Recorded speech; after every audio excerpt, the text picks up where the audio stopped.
యోగాతో బరువు తగ్గటం సులభం కేవలం 21 రోజుల్లో.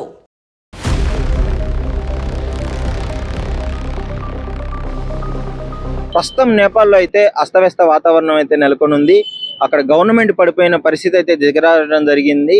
సో చాలా మంది యువత మొత్తం ఒక రెవల్యూషనరీ రీతిలో గవర్నమెంట్ మీద దాడికి అయితే దిగడం జరిగింది. అసలు ఎందుకు ఈ విధంగా దీనికే ఒక పేరు పెట్టినారు, దాని పేరే జంజీ రెవల్యూషన్ అని చెప్పేసి. అసలు జంజీ రెవల్యూషన్ అంటే ఏంటి, యువతకి అంత కోపం వచ్చే విధంగా అక్కడ గవర్నమెంట్ ఏం చేసింది, సాక్షాత్తు పార్లమెంట్ నే తగలబెట్టే విధంగా మిలిటరీ వాళ్ళ దగ్గర గన్నులు తీసుకొని వాళ్ళని ఎదిరించిన పరిస్థితి యువతతో పెట్టుకోకూడదు అని చెప్పేసి ఆ గవర్నమెంట్కి అర్థమయ్యే రీతిలో వీళ్ళు చెప్పడం జరిగింది. అసలు ఏం జరిగింది, చాలా మంది యువత కూడా అక్కడ చనిపోవడం జరిగింది. ఈ రెవల్యూషన్ లో ప్రాణాలు లెక్క చేయకుండా వాళ్ళు ఈ ఉద్యమాన్ని ఎందుకు కొనసాగిస్తున్నారని వివరాల్లోకి వెళ్తే, స్టార్టింగ్ లో దీనిలో రెండు కోణాలు ఉన్నాయి. మొదటి కోణంలో ఏంటి అంటే సోషల్ మీడియా యాప్స్ బ్యాన్ చేయడం వల్ల యువత గవర్నమెంట్ మీద తిరగబడింది. సో గవర్నమెంట్ వాటిని మళ్ళీ సోషల్ మీడియా బ్యాన్ చేసిన దాన్ని రద్దు చేసినా కానీ మళ్ళీ ఇదే విధంగా కొనసాగుతూనే ఉంది ఉద్యమం. అసలు ఏంటి అర్థం కావట్లేదని ఒక విషయం అయితే, మరో కోణంలో చూస్తే అక్కడ గవర్నమెంట్ చేస్తున్న ఆకృత్యాలు, గవర్నమెంట్ మొత్తం కరెక్షన్ అయిపోయింది. అక్కడ ఒక్కరు కూడా అందరూ అవినీతి పరులే అని చెప్పేసి అక్కడ గవర్నమెంట్ అధికారులు, ఆ పొలిటీషియన్స్ ఉన్నారు కదా, ఆ పొలిటీషియన్స్ పిల్లలందరూ రిచ్ లైఫ్ ని మెయింటైన్ చేసే వీడియోలు ఒక పక్క, పైన నేపాల్లోని సామాన్య ప్రజలు జీవించే విధానం ఒక పక్క, ఆ వీడియోని సోషల్ మీడియాలో పెట్టడంతో అవి విపరీతంగా ట్రెండ్ అయిపోయాయి. సో దానిని బ్యాన్ చేయడానికే, దానిని కనపడకుండా ఉండడానికే ఈ 26 ఆన్లైన్ యాప్స్ అయితే, సోషల్ మీడియా యాప్స్ అయితే బ్యాన్ చేయడం జరిగిందని చెప్పేసి, సో దీని వల్ల జరుగుతుంది అని చెప్పేసి ఇదో కోణంలో జరిగింది. సో ఈ రెండు కోణాలు పరిశీలించి సరే ఏది నిజమో ఏది అబద్ధమో పక్కన పెడితే, ముఖ్యంగా అక్కడ ఫినాన్స్ మినిస్టర్ని రోడ్ల మీద ఉరికిచ్చి కొట్టే పరిస్థితులు అయితే నెలకొన్నాయి. అక్కడ ఆర్థిక మంత్రిని, అదే ఫినాన్స్ మినిస్టర్ని ఆ నదులలో పారే నీళ్ళలో రాళ్లతో, ఆ కర్రలతో దాడి చేయడము, పార్లమెంటుకు నిప్పులు పెట్టడము చేయడం జరుగుతుంది. అంటే దాదాపు ఈ అధికారాన్ని మొత్తం మిలిటరీ తీసేసుకుంది. ఇంకా అక్కడ గవర్నమెంట్ పాలన లేదు, మొత్తం మిలిటరీ ఆధ్వర్యంలోకి అయితే వెళ్ళిపోయింది.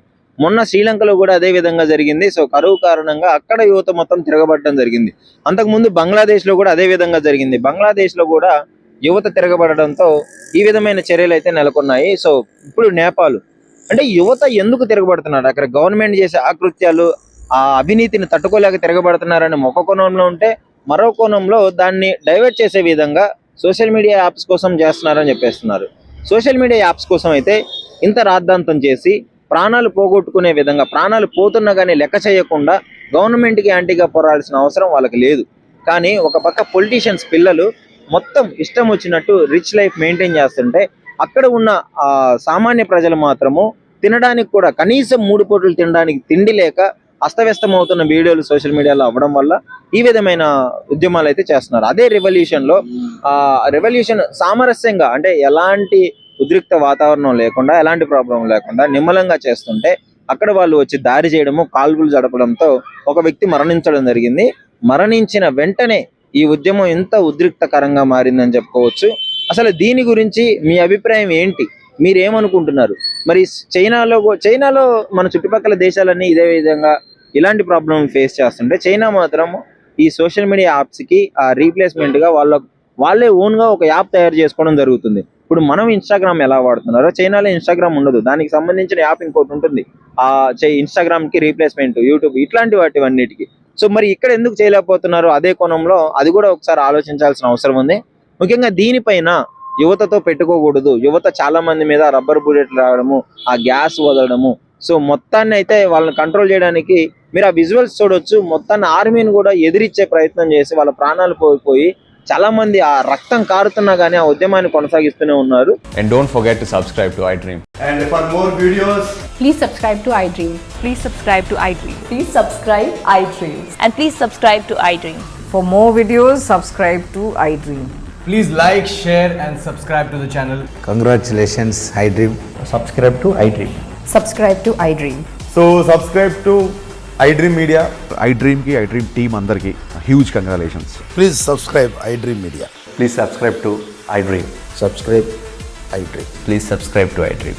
iDream అంటే నా కళల ఛానల్ సబ్స్క్రైబ్ చేసుకున్నారు, నోరు తిరుగుతలేదు, మీరైతే గంట గుర్తు కొట్టండి. For more such videos, please subscribe to iDream. Subscribe to iDream. Please subscribe to iDream. Please subscribe iDream Media. Please do subscribe to iDream. Please subscribe to iDream Media. For best entertainment and information, please subscribe iDream.